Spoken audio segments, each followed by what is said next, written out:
Well, there are some sea creatures who are experiencing some pain as well recently because of the pollution and this plastic intoxication of the oceans. So it's quite a topic, this pain and this physical pain. I don't go swimming anywhere, so I haven't had the same problem, but I've certainly seen it without a doubt, because I've spent a lot of time over the years, really, by the sea, on the sea, very, very rarely in the sea, because I can't swim and I'm terrified as soon as a wave comes. It's terrible.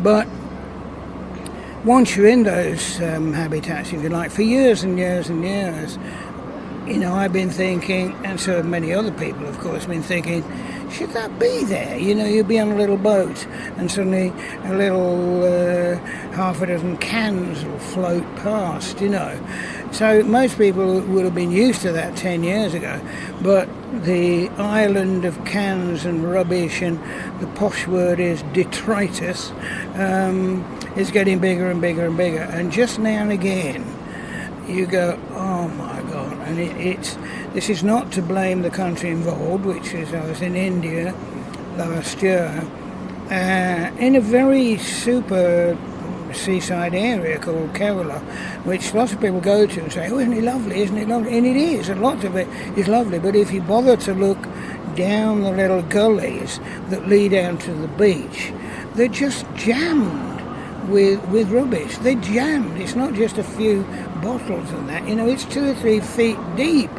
And then you think, well, if that's going on all the way around, it is staggering how much there is down there. Staggering, it really is. And that can only be, the moot question is, do the people who at the moment chuck the rubbish into the sea feel anything guilt about it, or do they just think, oh, I don't care, nobody will know it was me?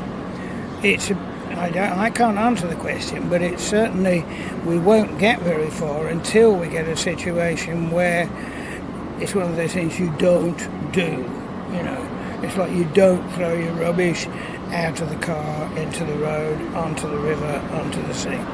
So my question is, at this point, so if we cannot answer to, do these people feel guilty about throwing this rubbish into the sea? So how do we raise people awareness, like normal people, every day? Well, with all these conservation issues, and there are obviously very many of them, there's 2 elements. One is preferable, but the least preferable, but at least it's possibly the most effective, is to actually have some laws and legalities about it. But obviously chucking rubbish into the sea is going to be bloody hard to know who did it, And so therefore, I guess, for want of a better word, you've got to educate or persuade people that it matters, that what they're doing. I mean, it's the same with all things, I remember, in my age, I remember when smoking was made taboo, mainly by kids, actually, who'd go to their mum or dad and say, don't want you smoking, Daddy, I've seen these things, and that's very powerful, and I dare say that will happen to a certain extent with kids nowadays. I was saying, we mustn't use those plastic bags and that sort of thing, because they're more informed than we are by and large, with their school lessons. But I mean, I always wish moments like this I had some optimism to throw into it, but you can't until something happens, really. You sort of think it could get better. Could. But will it? To get there, it's a long way to the top. If you want to rock and roll, this was a song from AC/DC, but it actually makes sense. I think that there's no question that more people know about things. I mean, there's no 5-10 years ago, if you'd mentioned global warming, people wouldn't have had a clue what you were talking about. Sure. Whereas at least now they're aware of it. They might be sceptical, some of them. I mean, Donald Trump's still sitting up there saying it doesn't exist or something like that, There are some blind people around still. Yes, I'm going to pretend he doesn't. No, we just decide Donald Trump doesn't exist. This news just in. What people could think is that, oh, I'm not gonna see these dead bodies showed because it's cruel, but it's actually like the director of the exhibition actually explained us that these animals, these sea creatures, they died for natural causes.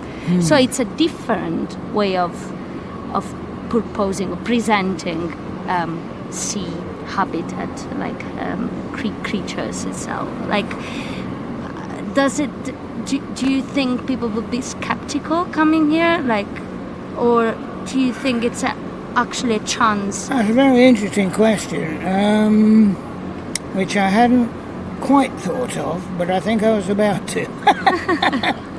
And you kind of put it for me in a way, I think, basically.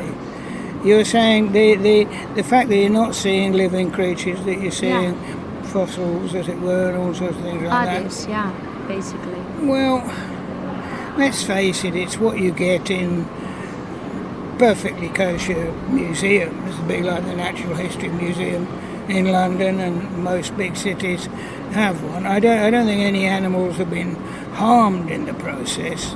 You're not so sure. You're waving your head around like that. I don't know. Is that what you think? No, I don't think they have. I mean, there's no way people could do that. And that phrase, the whistle stopper, which is so common and so misunderstood by me anyway, but I think it means when somebody sort of comes, oh right, we've had enough, this is going on, you didn't realise it, They would with something like this, they would. Somebody would say, I get letters all the time, I got a couple this morning, from the public, members of the public saying, I happen to have noticed that, and I don't even know what it was, something in the National Trust was amiss. When will you do something about it? And I feel like it's nothing to do with me. Yeah, of course. It's nothing to do with me at all. I do have views on what National Trust are doing or aren't doing, but, I can't do anything just like that. Well, sometimes an opinion, matters more than action, because it could trigger an action. Yes. That's, taking a position. And,